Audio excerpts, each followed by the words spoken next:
श्री परमात्मने नमः। श्रीमद्भागवत महापुराण पंचम स्कंध अथ पंचमोध्याय। ऋषभ जी का अपने पुत्रों को उपदेश देना और स्वयं अवधूत वृत्ति ग्रहण करना।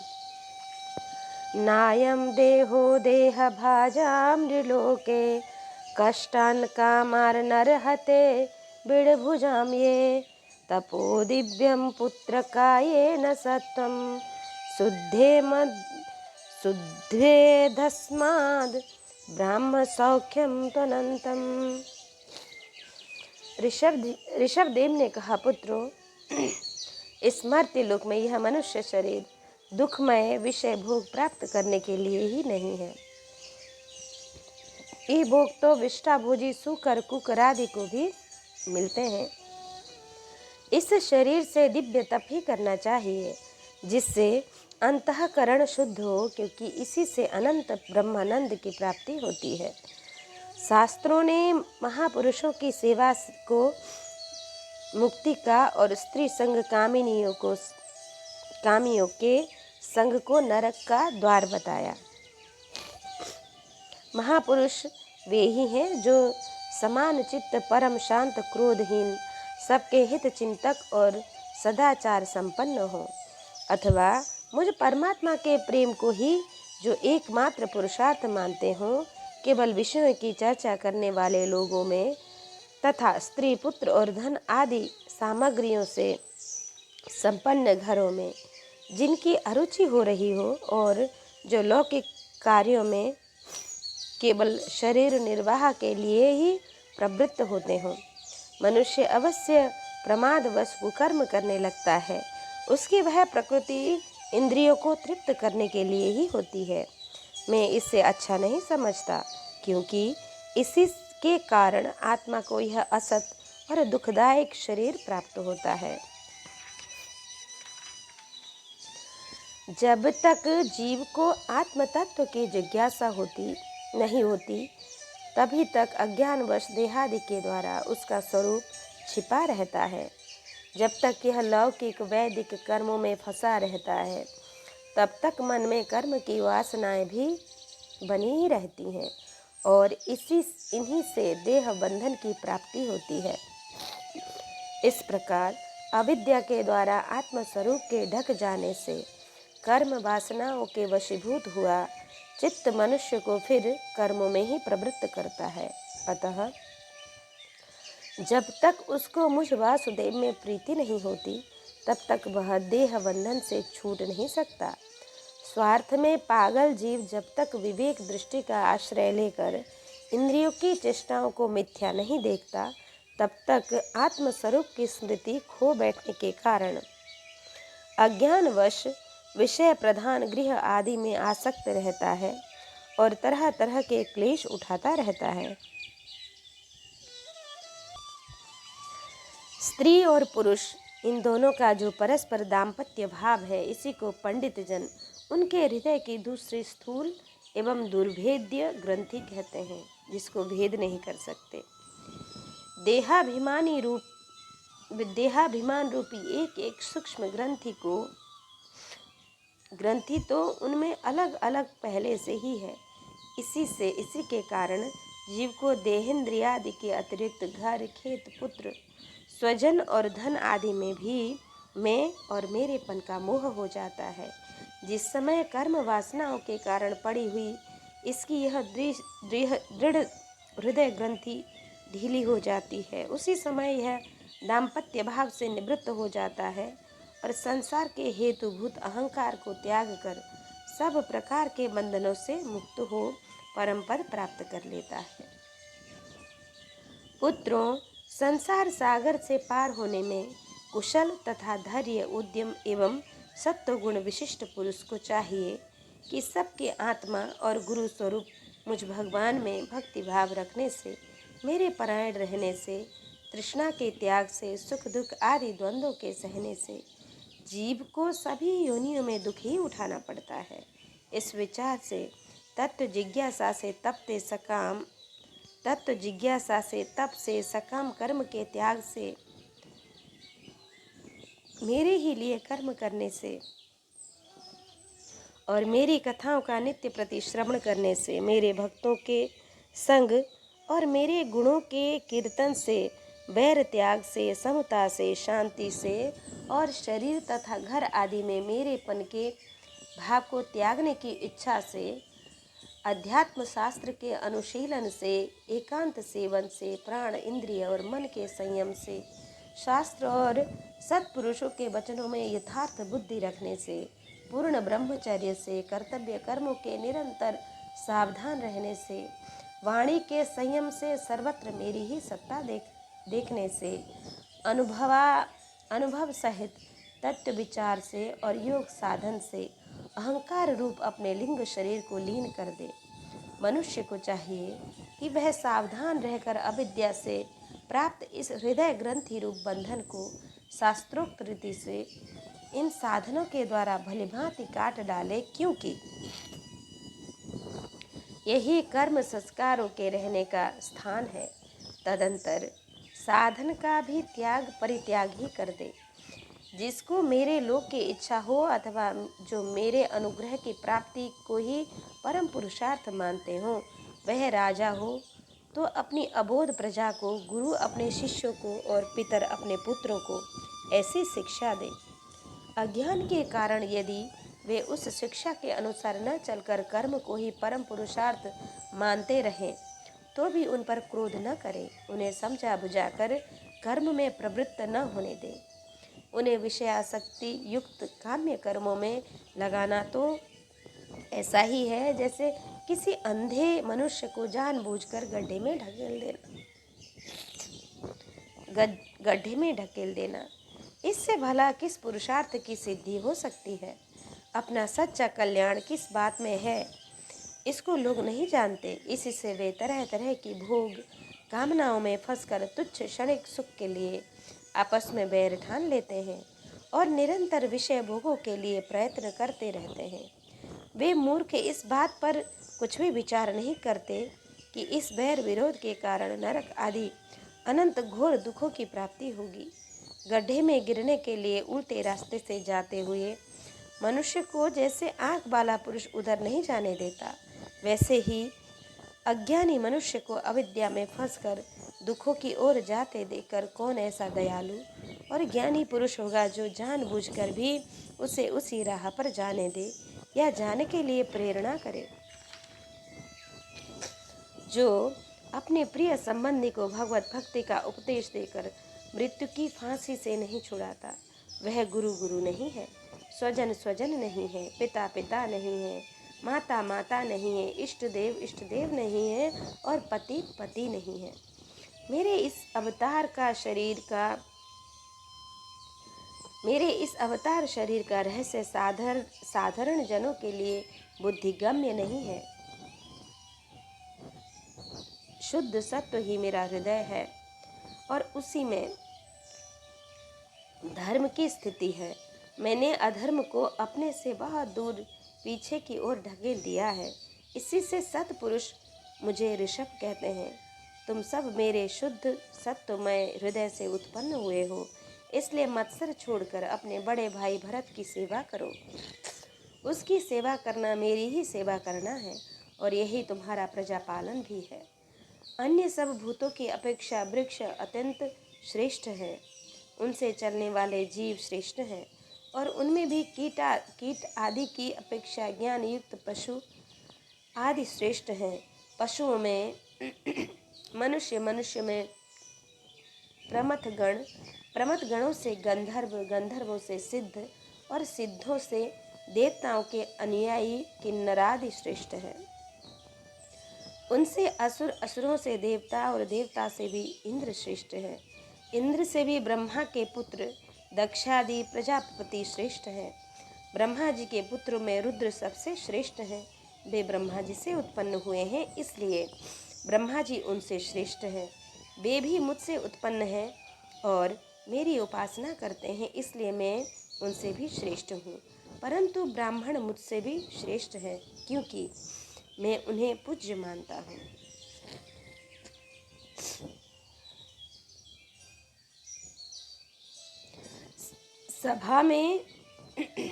सभा में उपस्थित ब्राह्मणों को लक्ष्य करके विप्रगण दूसरे किसी भी प्राणों को मैं ब्राह्मणों के समान भी नहीं समझता, फिर उनसे अधिक तो मान ही कैसे सकता हूँ।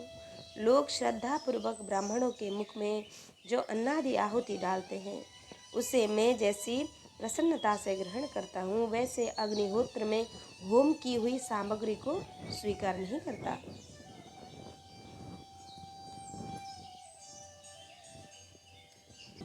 न ब्राह्मणैस्तुलये भूतमन्यत् पश्यामि विप्रा किमतः पुरं तं यस्मिन्नृभिः प्रहुतं श्रद्धयाः मश्नामि कामं न तथाग्निहोत्रे।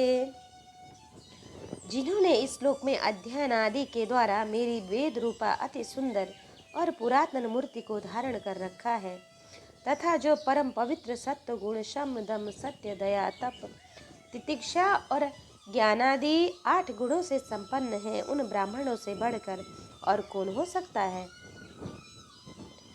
मैं ब्रह्मादि से भी श्रेष्ठ और अनंत हूँ तथा स्वर्ग मोक्ष आदि देने की भी सामर्थ्य रखता हूँ, किंतु मेरे अकिंचन भक्त ऐसे निष्प्रिय होते हैं कि वे मुझसे भी कभी कुछ नहीं चाहते, फिर राज्यादि अन्य वस्तुओं की तो वे इच्छा ही कैसे कर सकते हैं। पुत्रों, तुम संपूर्ण चराचर भूतों को मेरा ही शरीर समझकर शुद्ध बुद्धि से पद पद पर उनकी सेवा करो, यही मेरी सच्ची पूजा है। मन वचन दृष्टि तथा अन्य इंद्रियों की चेष्टाओं का साक्षात फल मेरा इस प्रकार का पूजन ही है। इसके बिना मनुष्य अपने को महामोहमय काल पाश से छुड़ा नहीं सकता। श्री सुखदेव जी कहते हैं, राजन, ऋषभदेव जी के पुत्र यद्यपि स्वयं ही सब प्रकार सुशिक्षित थे, वे भी तो लोगों को शिक्षा देने के उद्देश्य से महाप्रभावशाली परम सूर्य भगवान ऋषभ ने उन्हें इस प्रकार उपदेश दिया। ऋषभदेव जी के 100 पुत्रों में भरत सबसे बड़े थे। वे भगवान के परम भक्त और भगवत भक्तों के परायण थे।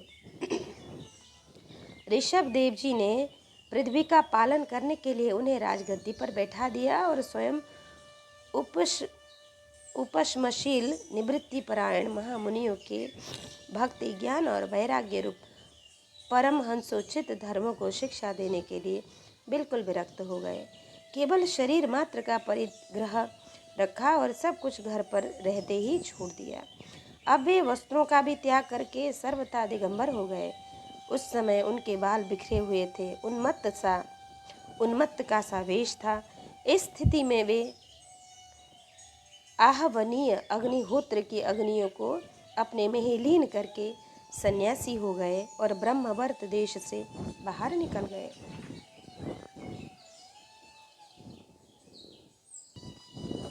वे सर्वथा मौन हो गए, कोई बात करना चाहता तो बोलते ही न थे। जड़, अंधे, बहरे, गूंगे, पिशाच और पागलों की सी चेष्टा करते हुए वे अवधूत बने जहाँ जहाँ विचरने लगे। कभी नगरों और गांव में चले जाते तो कभी खानों किसानों की बस्तियों, बगीचों, पहाड़ी गांवों, सेना की छावनियों, गौशालाओं, अहिरों की बस्तियों और यात्रियों के टिकने के स्थान में रहते थे। कभी पहाड़ों, जंगलों और आश्रम आदि में विचरते। वे किसी भी रास्ते से निकलते तो जिस प्रकार वन में विचरने वाले हाथी को मक्खियाँ सताती, उसी प्रकार मूर्ख और दुष्ट लोग उनके पीछे हो जाते और उन्हें बहुत तंग करते। कोई धमकी देते तो कोई मारते, कोई पेशाब कर देते,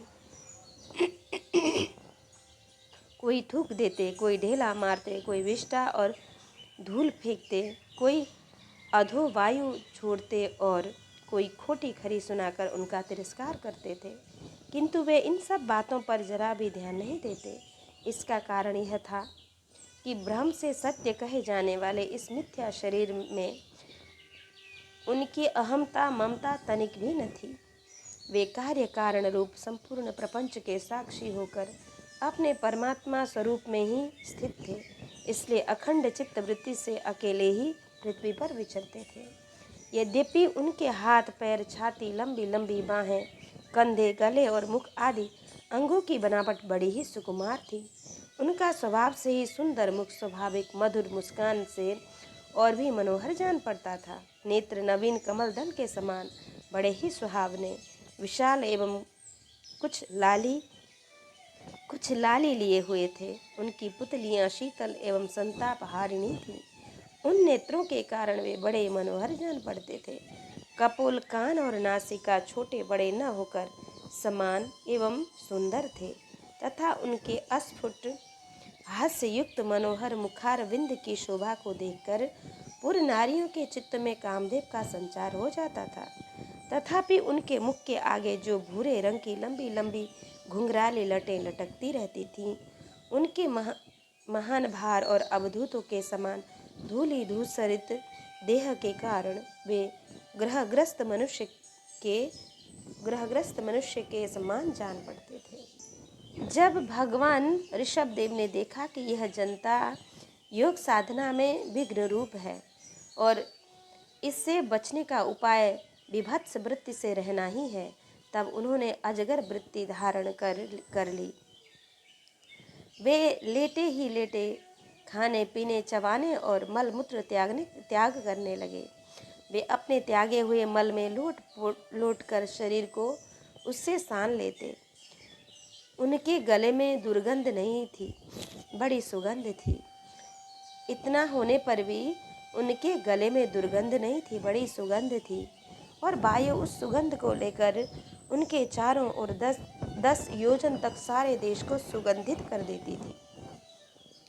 इसी प्रकार गौ, मृग और काकादि की वृत्तियों को स्वीकार कर वे उन्हीं के समान कभी चलते हुए, कभी खड़े खड़े, कभी बैठे हुए और कभी लेटे लेटे ही खाने पीने और मल मूत्र का त्याग करते थे। परीक्षित, परमहंसों को त्याग के आदर्श की शिक्षा देने के लिए इस प्रकार मोक्षपति भगवान ऋषभ देव ने कई तरह की योग आचार्यों का आचरण किया। वे निरंतर सर्वश्रेष्ठ महान आनंद का अनुभव करते रहते थे। उनकी दृष्टि में निरुपाधिक रूप से संपूर्ण प्राणियों के आत्मा अपने आत्मस्वरूप भगवान वासुदेव से किसी प्रकार भेद नहीं था। इसलिए उनके सभी पुरुषार्थ पूर्ण हो चुके थे। उनके पास आकाश गमन, मनोजवित्व, मन की गति के समान ही शरीर का भी इच्छा करते ही सर्वत्र पहुंच जाना। मनोजवित्व, अंतर्ध्यान पर काय प्रवेश, दूसरे के शरीर में प्रवेश करना, दूर की बातें सुन लेना और दूर के दृश्य देख लेना आदि सब प्रकार की सिद्धियां अपने आप ही सेवा करने को आईं, परंतु उन्होंने उनका मत से आदर या ग्रहण नहीं किया। मन से ही आदर या ग्रहण नहीं किया। इति श्रीमद्भागवते महापुराणे पारमहंस्यां संहितायां पंचमस्कंधे ऋषभदेवानुचरिते पंचमोऽध्यायः। अथ षष्ठोऽध्यायः। ऋषभदेव जी का देह त्याग। राजा परीक्षित ने पूछा, भगवान, योग रूप वायु से प्रज्वलित हुई ज्ञानाग्नि से जिनके रागादि कर्म बीज दग्ध हो गए हैं, उन आत्मराम मुनियों को दैववश यदि स्वयं ही अणिमादि सिद्धियां प्राप्त हो जाएं, तो वे उनके राग द्वेषादि क्लेशों का कारण तो किसी प्रकार हो नहीं सकती। फिर भगवान ऋषभ ने उन्हें स्वीकार क्यों नहीं किया? तब श्री शुकदेव जी ने कहा, तुम्हारा कहना ठीक है, किंतु संसार में जैसे चालाक व्याध अपने पकड़े हुए मृग का विश्वास नहीं करते, उसी प्रकार बुद्धिमान लोग इस चंचल चित्त का भरोसा नहीं करते। ऐसा ही कहा भी है, इस चंचल चित्त से कभी मैत्री नहीं करनी चाहिए। इसमें विश्वास करने से ही मोहिनी रूप में फंसकर महादेव जी का चिरकाल का संचित तप क्षीण हो गया था। जैसे व्यभिचारिणी स्त्री जार पुरुषों को अवकाश देकर उनके द्वारा अपने में विश्वास रखने वाले पति का वध करा देती है, उसी प्रकार जो योगी मन पर विश्वास करते हैं, उनका मन काम और उनके साथ ही क्रोधादि शत्रुओं को आक्रमण करने का अवसर देकर उन्हें नष्ट भ्रष्ट कर देता है। काम, क्रोध, मद, लोभ, मोह और भय आदि शत्रुओं का तथा कर्म बंधन का मूल तो यह मन ही है। इस पर कोई भी बुद्धिमान कैसे विश्वास कर सकता है। इसी से भगवान ऋषभदेव यद्यपि इंद्रादि सभी लोकपालकों के भी भूषण स्वरूप थे, तो भी वे जड़ पुरुषों की भांति अवधूतों के से विविध वेश, भाषा और आचरण से अपने ईश्वरीय प्रभाव को छिपाए रखते थे। अंत में उन्होंने योगियों को देह त्याग की विधि सिखाने के लिए अपना शरीर छोड़ना चाहा। वे अपने अंतःकरण में अभेद रूप से स्थित परमात्मा को अभिन्न रूप से देखते हुए वासनाओं की अनुवृत्ति से छूटकर लिंग देह के अभिमान से भी मुक्त होकर उपराम हो गए। इस प्रकार लिंग देह के अभिमान से मुक्त भगवान ऋषभदेव जी का शरीर योग माया की वासना से केवल अभिमानाभास के आश्रय ही इस पृथ्वी तल पर विचरता रहा।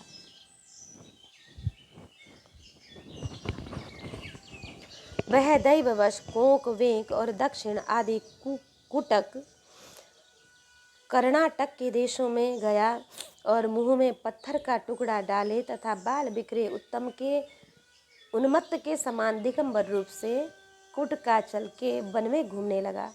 इस समय झंझावात से झकझोरे हुए बांसों के घर्षण से प्रबल दावाग्नि धधक उठी और उसने सारे वन को अपनी लाल लाल लपटों में लेकर ऋषभदेव जी के सहित भस्म कर दिया।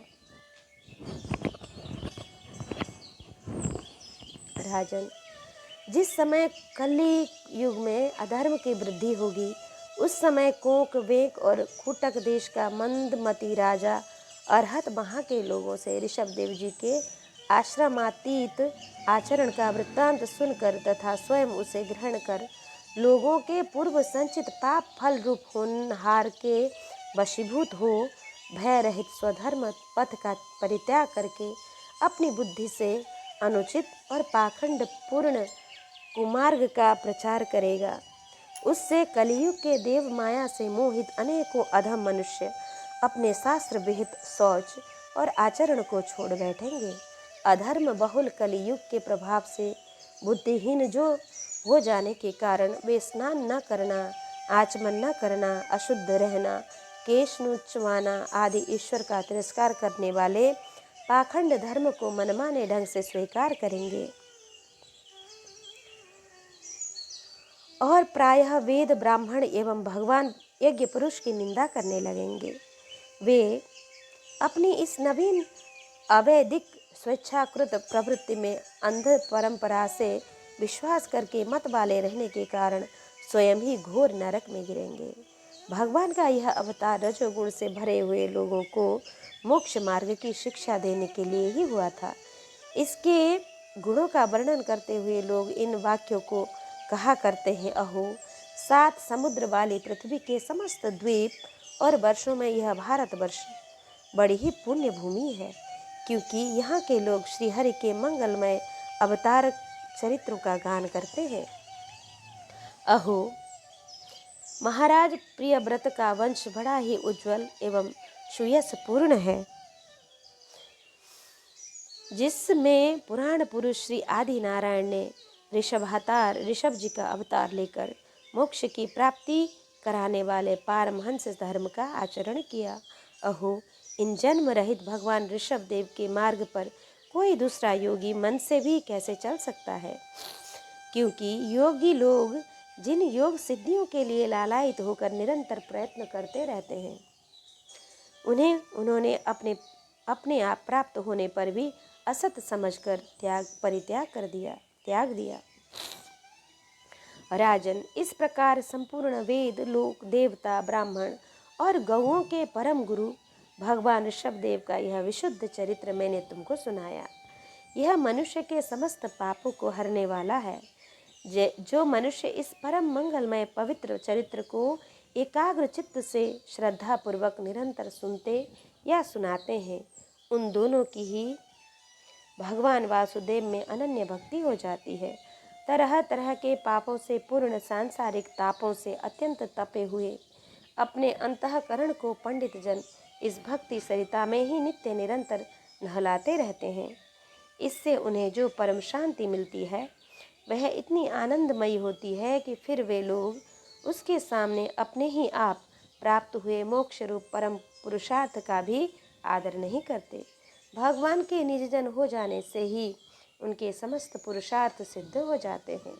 राजन, भगवान श्री कृष्ण स्वयं पांडव लोगों के और यदुवंशियों के रक्षक, गुरु, इष्टदेव, सुहृद और कुलपति थे। यहाँ तक कि वे कभी कभी आज्ञाकारी सेवक भी बन जाते थे। इसी प्रकार भगवान दूसरे भक्तों के भी अनेकों कार्य कर सकते हैं और उन्हें मुक्ति भी देते हैं, परंतु मुक्ति से भी बढ़कर जो भक्ति योग है उसे सहज में नहीं देते। निरंतर विषय भोगों की अभिलाषा करने के कारण अपने वास्तविक श्रेय से चिरकाल तक बेसुध हुए लोगों को जिन्होंने करुणावश निर्भय आत्मलोक का उपदेश दिया और जो स्वयं निरंतर अनुभव होने वाले आत्मस्वरूप की प्राप्ति से सब प्रकार की तृष्णाओं से मुक्त थे, उन भगवान ऋषभदेव को नमस्कार है। इति श्रीमद्भागवते महापुराणे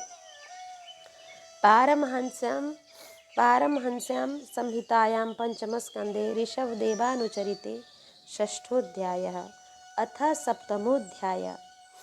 श्री सुखदेव जी कहते हैं, राजन, महाराज भरत बड़े भगवत भक्त थे।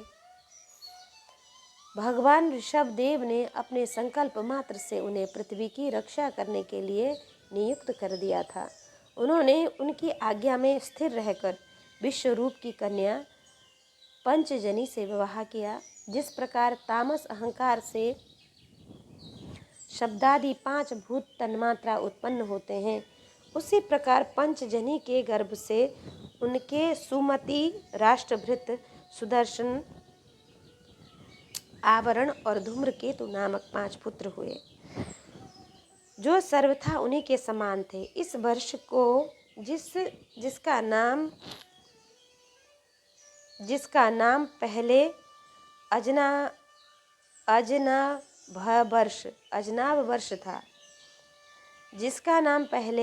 अजनाभ वर्ष था, राजा भरत के समय से ही भारतवर्ष कहते हैं। अजनाभ भरत। महाराज भरत बहुत बहुज्ञ थे। वे अपने अपने कर्मों में लगी हुई प्रजा का अपने आप दादों के समान स्वधर्म में स्थित रहते हुए अत्यंत वात्सल्य भाव से पालन करने लगे। उन्होंने होता, अध्वर्यु, उद्गाता और ब्रह्मा, इन 4 ऋत्विजों द्वारा कराए जाने वाले प्रकृति और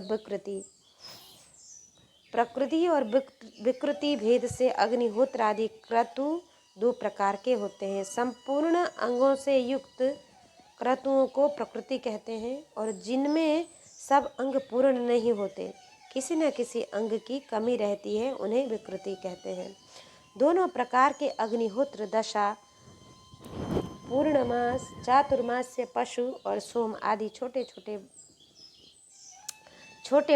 छोटे और बड़े क्रतुओं यज्ञों से यथा समय श्रद्धा पूर्वक यज्ञ और क्रतु रूप श्री भगवान का यजन किया। इस प्रकार अंग और क्रियाओं के सहित भिन्न भिन्न यज्ञों के अनुष्ठान के समय जब अध्वर्युगण आहुति देने के लिए हबी हाथ में लेते, तो यजमान भरत उस यज्ञ कर्म से होने वाले पुण्य रूप फल को यज्ञ पुरुष भगवान वासुदेव को ही अर्पण कर देते थे। वस्तुतः वे परब्रह्म ही इंद्रादि समस्त देवताओं के प्रकाशक, मंत्रों के वास्तविक प्रतिपाद्य तथा उन देवताओं के भी नियामक होने से मुख्य कर्ता एवं प्रधान देव हैं। इस प्रकार अपनी भगवत दर्पण बुद्धि रूप कुशलता से हृदय के राग द्वेषादि मलों का मार्जन करते हुए वे सूर्य आदि सभी यज्ञ भक्तों देवताओं का भगवान के नेत्रादि अवयवों के रूप में चिंतन करते थे। इस तरह कर्म की शुद्धि से उनका अंतःकरण शुद्ध हो गया। तब उन्हें अंतर्यामी रूप से विराजमान हृदयाकाश में ही अभिव्यक्त होने वाले ब्रह्म स्वरूप एवं महापुरुषों के लक्षणों से उपलक्षित भगवान श्री वासुदेव में, जो श्री वत्स, कौस्तुभ, वनमाला, शंख, चक्र और गदा आदि से सुशोभित तथा नारदादि जिन जनों के हृदय में चित्र के समान निश्चल भाव से स्थित रहते हैं, दिन दिन वेग पूर्वक बढ़ने वाली उत्कृष्ट भक्ति प्राप्त हुई। इस प्रकार 1 करोड़ वर्ष निकल जाने पर उन्होंने राज्य भोग का प्रारब्ध क्षीण हुआ जानकर अपनी भोगी हुई वंश परंपरा संपत्ति को यथायोग्य पुत्रों में बांट दिया। फिर अपने सर्व संपत्ति संपन्न राजमहल से निकलकर वे पुलहाश्रम हरिहर क्षेत्र में चले गए। इस पुलहाश्रम में रहने वाले भक्तों पर भगवान का बड़ा ही वात्सल्य है। वे आज भी उनसे उनके इष्ट रूप में मिलते रहते हैं। वहाँ चक्र नदी गंडकी नाम की प्रसिद्ध सरिता चक्राकार शालग्राम शिलाओं से, जिनके ऊपर नीचे दोनों ही नाभि के समान चिन्ह होते हैं, सब ओर से ऋषियों के आश्रमों को पवित्र करती रहती है।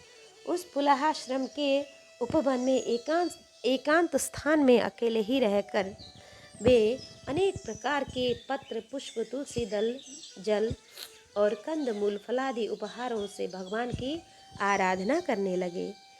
इससे उनका अंतःकरण समस्त विषयाभिलाषाओं से निवृत्त होकर शांत हो गया और उन्हें परम आनंद प्राप्त हुआ। इस प्रकार जब वे नियम पूर्वक भगवान की परिचर्या करने लगे, तब उससे प्रेम का वेग बढ़ता गया, जिससे उनका हृदय द्रवीभूत होकर शांत हो गया।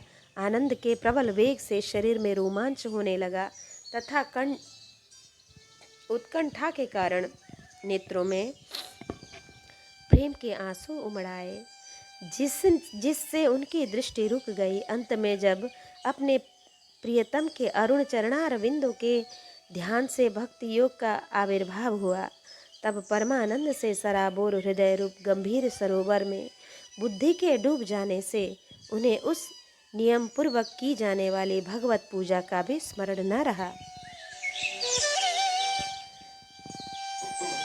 इस प्रकार वे भगवत सेवा के नियम में ही तत्पर रहते, शरीर पर मृग चर्म धारण करते थे तथा त्रिकाल स्नान के कारण भीगते रहने से उनके केश भूरी भूरी घुंघराली लटों में परिणत हो गए, जिनसे वे बड़े ही सुहावने लगते थे। वे उदित हुए सूर्यमंडल में सूर्य संबंधी ऋचाओं द्वारा ज्योतिर्मय परम पुरुष भगवान श्री नारायण की आराधना करते और इस प्रकार कहते, भगवान सूर्य का कर्म फलदायक तेज प्रकृति से परे है। उसी ने संकल्प द्वारा इस जगत की उत्पत्ति की है, फिर वही अंतर्यामी रूप से इसमें प्रविष्ट होकर अपनी चित्त शक्ति द्वारा विषय लोलुप जीवों की रक्षा करता है। हम उसी बुद्धि प्रवर्तक तेजस्वी के शरण लेते हैं।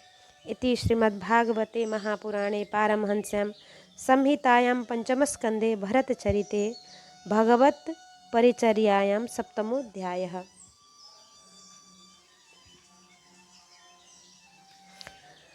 अथाष्टमोऽध्यायः। भरत जी का मृग के मोह में फंसकर मृग योनि में जन्म लेना। सुखदेव जी कहते हैं कि एक बार भरत जी गंडकी में स्नान कर नित्य नैमित्तिक तथा शौचादि अन्य आवश्यक कृतियों से निवृत्त हो प्रणव का जप करते हुए 3 मुहूर्त तक नदी के धारा के पास बैठे रहे। राजन, इसी समय एक हरिणी प्यास से व्याकुल हो जल पीने के लिए अकेली ही उस नदी के तीर पर आई। अभी वह जल पी ही रही थी कि पास ही गरजते हुए सिंह की लोक भयंकर दहाड़ सुनाई पड़ी। हरिण जाति तो स्वभाव से ही डरपोक ही होती है। वह पहले ही चौकन्नी होकर इधर उधर देखती जाती थी। अब ज्यों ही उसके कान में वह भीषण शब्द पड़ा कि सिंह के डर के मारे उसका कलेजा धड़कने लगा और नेत्र कातर हो गए। प्यास अभी बुझी न थी, किंतु अब तो प्राणों पर बनाई थी। इसलिए उसने भयवश एकाकी नदी पार करने के लिए छलांग मारी। उसके पेट में गर्भ था, अतः उछलते समय अत्यंत भय के कारण उसका गर्भ अपने स्थान से हटकर योगी द्वार से निकलकर नदी के प्रवाह में गिर गया। वह कृष्ण मृग पत्नी अकस्मात गर्भ के गिर जाने से लंबी छलांग मारने तथा सिंह के डरी होने के कारण बहुत पीड़ित हो गई थी। अब अपने झुंड से भी उसका बिछोह हो गया, इसलिए वह किसी गुफा में जा पड़ी और वहीं मर गई। राजर्षि भरत ने देखा कि बेचारा हरिणी का बच्चा अपने बंधुओं से बिछुड़कर नदी के प्रवाह में बह रहा है। उससे उन्हें उस पर बड़ी दया आई और वे आत्मीय के समान उस मातृहीन बच्चे को अपने आश्रम पर ले आए। उस मृग छोने के प्रति भरत जी की ममता उत्तरोत्तर बढ़ती गई। वे नित्य उसके खाने पीने का प्रबंध करने, व्याघ्रादि से बचाने, लाड़ लड़ाने और पुचकारने आदि की चिंता में ही डूबे रहने लगे।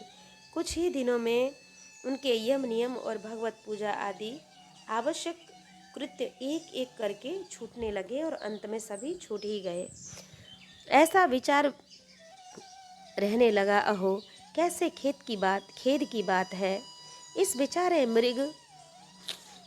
बेचारे दीन मृग छोने को काल चक्र के बेग ने अपने झुंड सुहृद और बंधुओं से दूर करके मेरी शरण में पहुंचा दिया है। यह मुझे ही अपना माता पिता भाई बंधु और युद्ध के साथी संगी समझता है। इसे मेरे सिवा और कोई किसी का पता नहीं है और मुझ में इसका विश्वास भी बहुत है। मैं भी शरणागत की उपेक्षा करने में जो दोष है उन्हें जानता हूँ, इसलिए मुझे अपने इस आश्रित का सब प्रकार की दोष बुद्धि छोड़कर अच्छी तरह पालन पोषण और प्यार दुलार करना चाहिए। निश्चय ही शांत स्वभाव और दीनों की रक्षा करने वाले परोपकारी सज्जन ऐसे शरणागत की रक्षा के लिए अपने बड़े से बड़े स्वार्थ की परवाह नहीं करते। इस प्रकार उस हरिण के बच्चे में आसक्ति बढ़ जाने से बैठते सोते टहलते ठहरते और भोजन करते समय भी उनका चित्त उसके स्नेह पाश में बंधा रहता था। जब उन्हें कुश पुष्प समिधा पत्र और फल मूलादि लाने होते तो भेड़ियों और कुत्तों के भय से उसे बेसाथ लेकर ही वन में जाते। मार्ग में जहाँ तहाँ कोमल घास आदि को देखकर मुग्ध भाव से वह हरिण शावक अटक जाता तो वे अत्यंत प्रेम पूर्ण हृदय से दयावश उसे अपने कंधे पर चढ़ा लेते। इसी प्रकार कभी गोद में लेकर और कभी छाती से लगाकर उसका दुलार करने में भी उन्हें बड़ा सुख मिलता। नित्य नैमित्तिक कर्मों को करते समय भी राजेश्वर भरत बीच बीच में उठ कर उस मृग बाल को देखते और जब उस पर उनकी दृष्टि पड़ती तभी उनके चित्त को शांति मिलती। उस समय उसके लिए मंगल कामना करते हुए वे कहने लगे, बेटा तेरा सर्वत्र कल्याण हो। यदि वह दिखाई न देता तो जिसका धन लुट गया हो, उस दिन मनुष्य के समान उनका चित्त अत्यंत उद्विग्न हो जाता और फिर वे उसी हरिणी के बच्चे के विरह से व्याकुल एवं संतप्त हो करुणावश अत्यंत उत्कंठित एवं मोहाविष्ट हो जाते तथा शोक मग्न होकर इस प्रकार कहने लगते कि अहो क्या कहा जाए, क्या वह मातृहीन दीन मृग शावक दुष्ट बहेलियों की बुद्धि वाले मुझ पुण्यहीन अनार्य का विश्वास करके और मुझे अपना मानकर मेरे किए हुए अपराधों को सत्पुरुषों के समान भूलकर फिर लौट आएगा? क्या मैं उसे फिर इस आश्रम के उपवन में भगवान की कृपा से सुरक्षित रहकर निर्विघ्न हरी हरी दूब चराते देखूंगा? ऐसा न हो कि कोई भेड़िया कुत्ता गोल बांधकर विचरने वाले सुकरादि अथवा अकेले घूमने वाले व्याघ्रादि ही उसे खा जाएं। अरे संपूर्ण जगत की कुशल के लिए प्रकट होने वाले वेद त्रयी रूप भगवान सूर्य अस्त होना चाहते हैं, किंतु अभी तक वह मृग की धरोहर लौटकर नहीं आई। क्या वह हरिण राजकुमार मुझ पुण्यहीन के पास आकर अपनी भांति भांति की मृग शावक को चित्त मनोहर एवं दर्शनीय क्रीड़ाओं से अपने स्वजनों का शोक दूर करते हुए मुझे आनंदित करेगा? अहो, अब जब कभी मैं प्रणय कोप से खेलने में झूठ मूठ समाधि के बहाने आंखें मूंद कर बैठ जाता, तब वह चकित चित्त से मेरे पास आकर जल बिंदु के समान कोमल और नन्हे नन्हे सींगों की नोक से किस प्रकार मेरे अंगों को खुजलाने लगता था। मैं कभी कुशों पर हवन सामग्री रख देता और वह उन्हें दांतों से खींचकर अपवित्र कर देता, तो मेरे डांटने डपटने पर वह अत्यंत भयभीत होकर उसी समय सारी उछल कूद छोड़ देता और ऋषि कुमार के समान अपनी समस्त इंद्रियों को रोककर चुपचाप बैठ जाता था। फिर पृथ्वी पर उस मृग शावक के खुर के चिन्ह देखकर कहने लगते, अहो, इस तपस्विनी धरती ने ऐसा कौन सा तप किया है जो उस अति विनीत कृष्ण सार किशोर के छोटे छोटे सुंदर सुखकारी और सुकोमल खुरों वाले चरणों के चिन्हों से मुझे, जो मैं अपना मृग धन लुट जानने से अत्यंत व्याकुल और दीन हो रहा हूँ, उस द्रव्य की प्राप्ति का मार्ग दिखा रही है और स्वयं अपने शरीर को भी सर्वत्र उन पद चिन्हों से विभूषित कर स्वर्ग और अपवर्ग के इच्छुक द्विजों के लिए यज्ञ स्थल।